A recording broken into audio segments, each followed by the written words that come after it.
Hello, ladies and gentlemen of the internet. Oh, who are we kidding? Hello, gentlemen of the internet. Today, I want to take a quick look at what I believe is the world's hardest printer to hook up to a computer. Without much ado, let's look at the printer. Here she is, the HP DeskJet 5650. Now, what makes this printer so very difficult to hook up? Well, let's take a look at the connectors. Let's see if we can get some light on the connectors. Here we go. Now, you might be saying, Michael, this can't be the world's most difficult printer to hook up. Look, it has this port right here. That allows it to be plugged right into a USB port. That's true. However, when I inherited this printer, it didn't have this cable. So I'm stuck using the only two cables this printer possesses. Let's take a look at those. Instead of the USB cable, it looks like we're going to be stuck with this monstrosity, which is a, whatever that is, to whatever this is cable.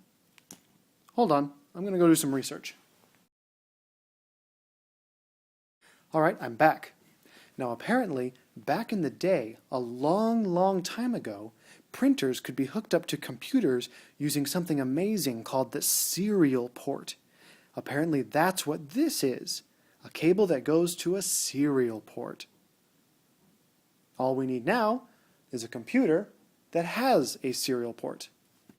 Alright, first we should probably see if I even own a computer that has one of these serial ports.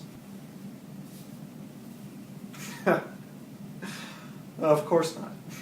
This is the computer that requires an adapter for me to even plug it into a monitor. There's no way this thing has something like a serial port on it. The EXO laptop for third world countries,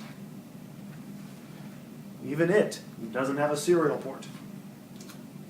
Really, no big shock there either. My old Compaq? Nope. What about a ThinkPad?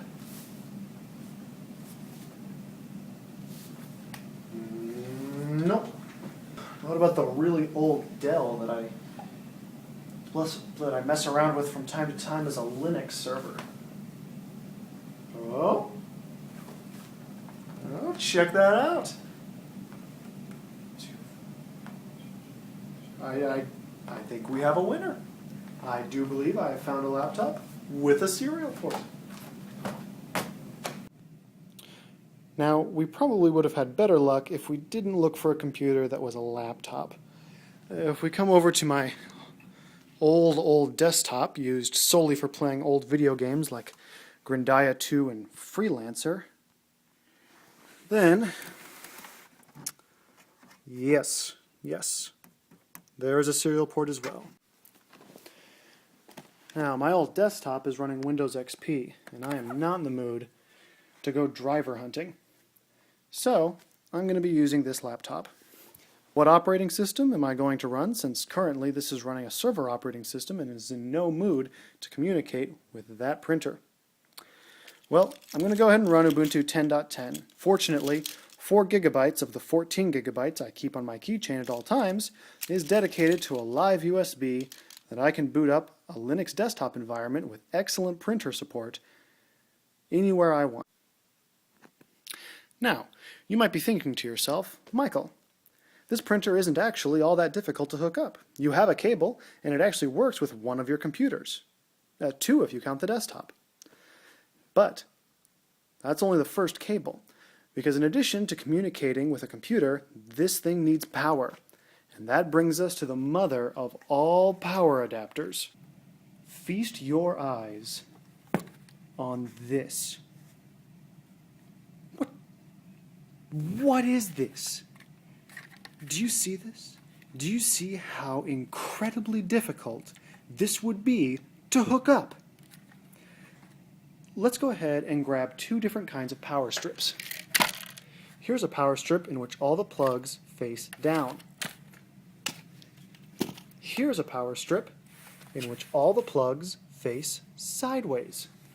Let me show you what a monster this is. If you dared to try to plug this thing in anywhere other than the bottom slot, it takes up 4. Count them, 4 plugs. It will continue to do this until you plug it into this one, when it only takes up 3, this one, when it only takes up 2, and this one, where it only will take up 1. It's even worse on this power strip, because no matter what plug you plug it into, it's always going to be covering up 1 additional plug. And in the case of plugging it in the middle, it covers up 3. Why? Why, device manufacturers? Why do you insist on continuing this design for plugs? No matter where I look, I keep finding plugs that have this design. No one likes this. Grab any laptop cord. What does it have? It has this, which plugs into the large box. Why can't you do that for more devices? Even Apple, when it gives you this, also gives you the option of unplugging it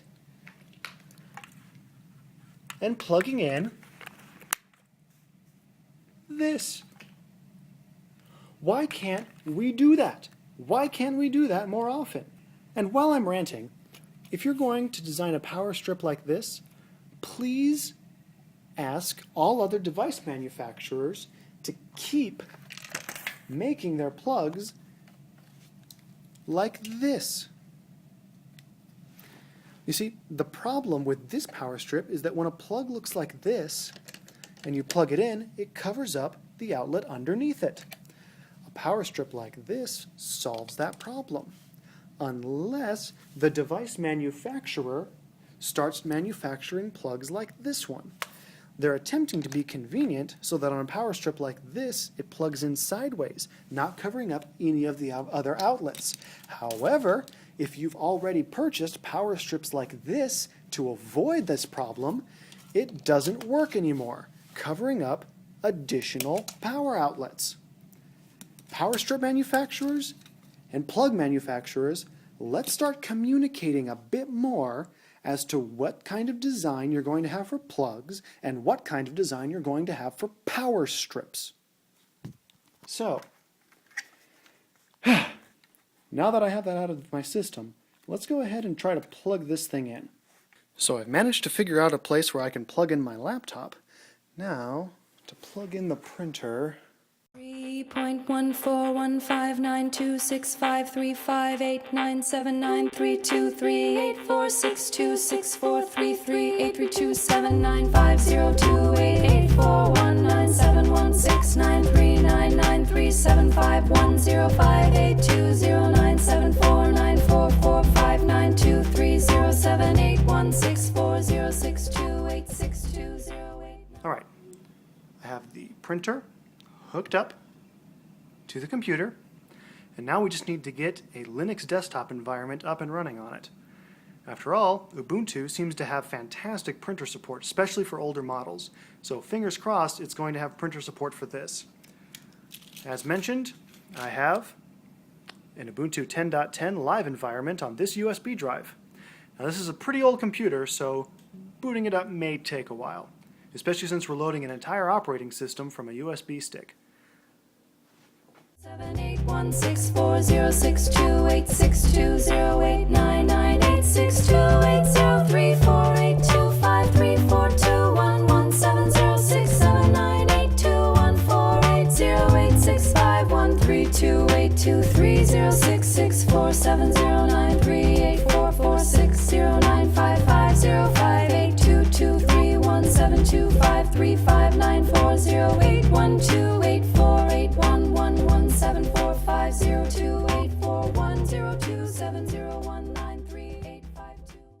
Alright, let's see what this sucker can do. Turn on the printer.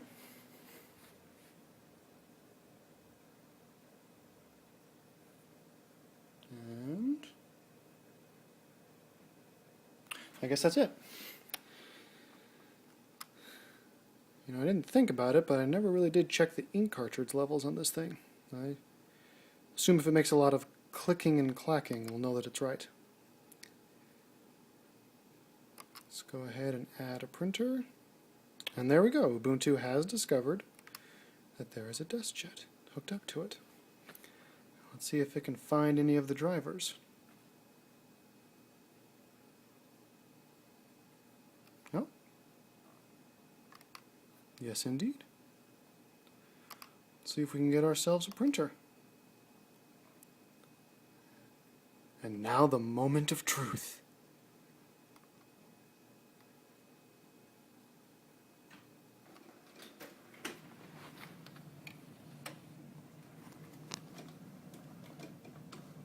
It's thinking.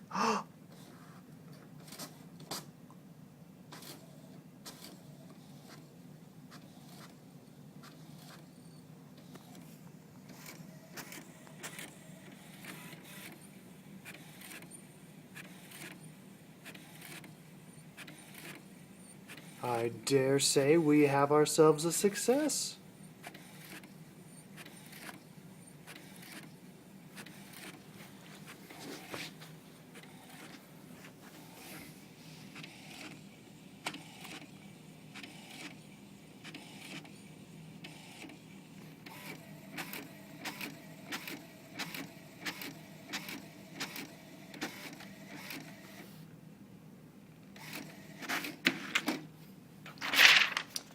Well, there we go. All blue and a little bit of yellow, but there it is. Managed to finally hook this printer up. I managed to find a power outlet for it to go to, and all it took after that was to find at least one computer that had a serial port and booting into a desktop environment and an operating system that actually had the drivers to support it out of the box. We have managed to hook up the world's most difficult printer to hook up.